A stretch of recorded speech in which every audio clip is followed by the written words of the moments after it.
ngasi AZTECS Sports AZTECS Gym da bi chang ko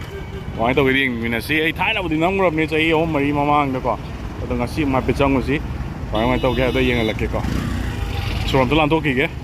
gari parking to ma lak ne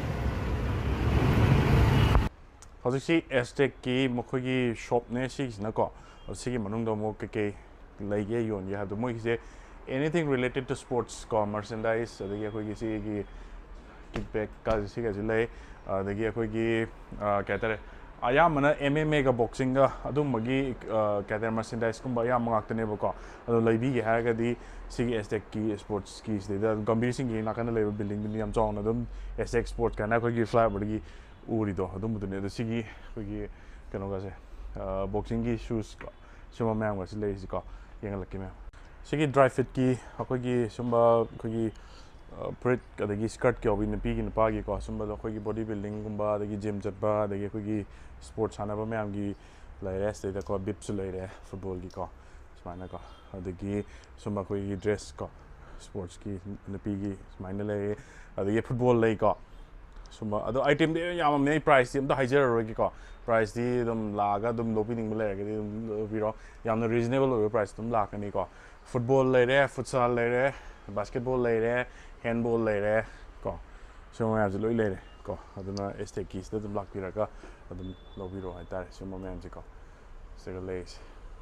AZTECS sports na ma sa gi moi branding da to jara yaw ji ko hockey stick lai re se da ko football gi turf shoes lai da gi ko gi studs lai ko so ma ma ji ko adagi sigi suma gloves ko boxing gi gloves adagi ko gi MMA gi gloves ko am de suma da su adagi ko gi suma sna ko gi guard ni suma sna ko adagi suma da su globe lai re ko am lai re adagi ke no ko lai je pro ko gi world champion ko gi belt ka lai si ko suma am lai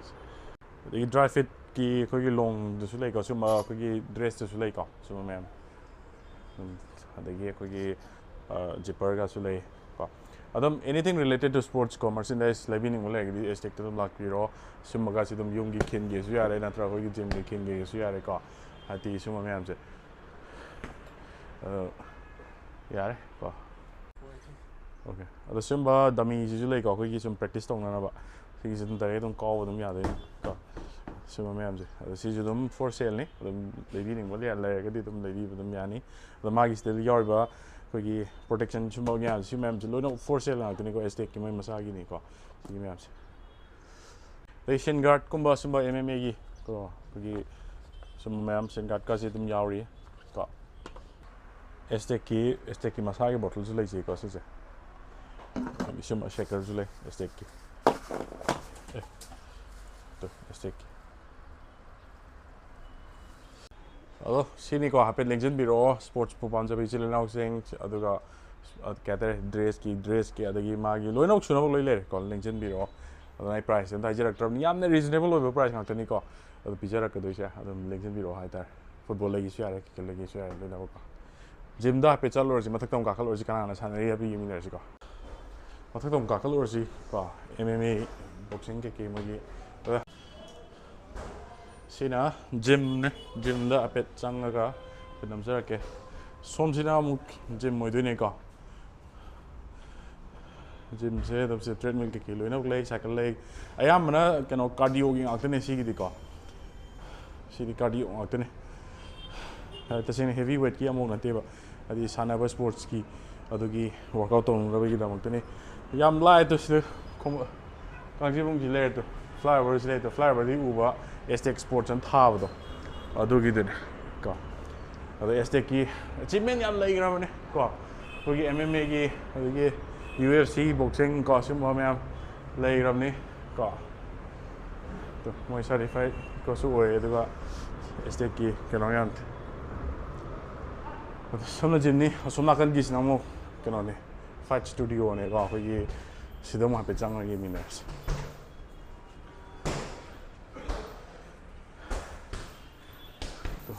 practice story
Moi handak se among pachoi gi moi thai gi handak to gi ko handak tha to gi da gold medal loi lo gi ma ke moi se ado mo khoi gi somai na adi moi ngasi di off ta ba ne sing moi gi di ado aina som demo am da nam bi ho na moi se nam ne ba moi se gold medal lo gi ngasi se moi cha ga le en to bu ne ba ko ado moi gloves ka kai am ta yarok tre ba ado aina som demo am ta ut pi yo na moi hara ro ya bi re adu ni no sing jin to gi mi am se ko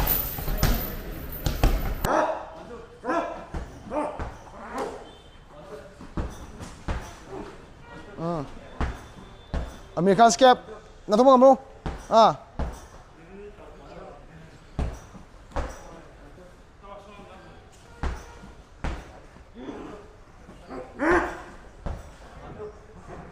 Arya.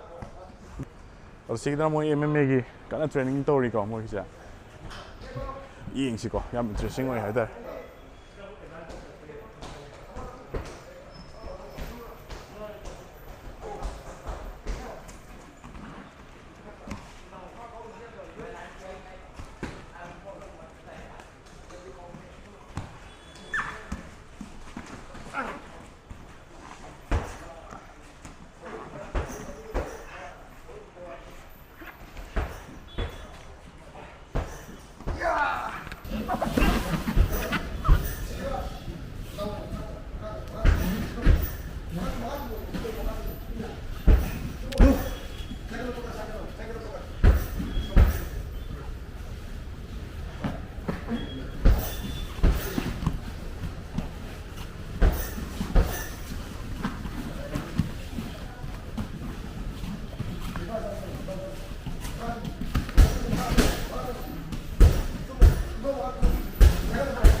sida di price stamina je aro wi de ni go lei du je stamina de lak ka du ni sidi technical stamina ga da ko aduna cardio workout pa da to do ya roi sidi wa ri dam pore de akan mami de na dam stamina lei mi na dam thoi de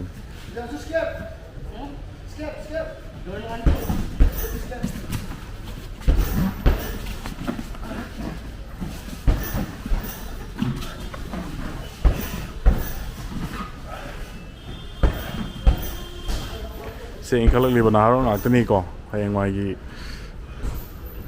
ko gimana pun gimana imagi, maming pura kadang nak teni. Ay microphone off tau kore ko mem, mo ko gi long nari mem sita na ba na mem pun na tamin na sih nako, aduh gini.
ꯑꯗꯨ ꯃꯌꯥꯝ ꯁꯤꯒꯤ AZTECS fight ꯁ꯭ꯇꯨꯗꯤꯑꯣꯁꯤꯗ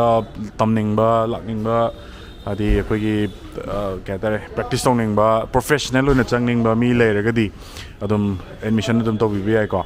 ꯑꯗꯨꯅ ꯈꯔ serious ꯑꯣꯏꯕ ꯍꯥꯏꯇꯥꯔꯦꯀꯣ ꯁꯤꯒꯤ ꯀꯔꯤꯌꯔꯁꯤꯗꯤ ꯈꯤꯇꯪ serious ꯑꯣꯏꯗ꯭ꯔꯒꯗꯤ ꯌꯥꯔꯔꯣꯏ ꯑꯗꯨꯅ ꯄ꯭ꯔꯣꯐꯦꯁꯅꯦꯜ ꯑꯣꯏꯅ ꯆꯪꯅꯤꯡꯕ ꯕꯣꯛꯁꯤꯡ ꯑꯦꯟ MMAꯒꯤꯗꯀꯣ ꯃꯤꯛꯁ ꯃꯥꯔꯁꯦꯜ ꯑꯥꯔꯠꯁꯇ ꯆꯪꯅꯤꯡꯕ ꯂꯩꯔꯒꯗꯤ ꯑꯩꯈꯣꯏ ꯏꯟꯈꯠꯂꯛꯂꯤꯕ ꯅꯍꯥꯁꯤꯡ ꯁꯤꯗꯩꯗ ꯏꯟꯀ꯭ꯋꯥꯏꯔꯤ ꯑꯃꯇꯪ ꯇꯧꯁꯤꯟꯕꯤꯌꯨꯀꯣ ꯑꯗꯨꯅ MMA ꯀ꯭ꯂꯥꯁ ꯌꯥꯎꯅꯤꯡꯕ ꯕꯣꯛꯁꯤꯡ ꯀ꯭ꯂꯥꯁ ꯌꯥꯎꯅꯤꯡꯕ ꯃꯈꯣꯏꯁꯤ ꯇꯧꯔꯤ ꯃꯌꯥꯝꯁꯦꯀꯣ ꯁꯤ ꯃꯌꯥꯝꯁꯦ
First you have to do is give your leg front,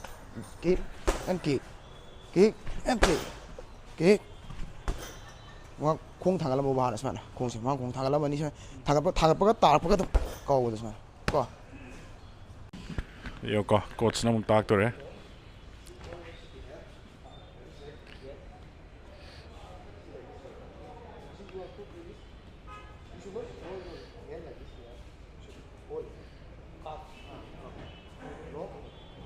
lock tawagi technique ni tais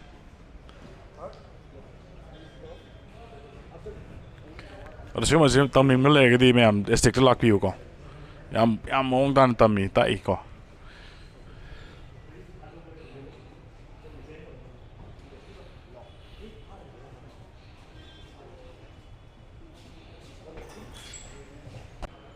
kamain to ke nungai bi bro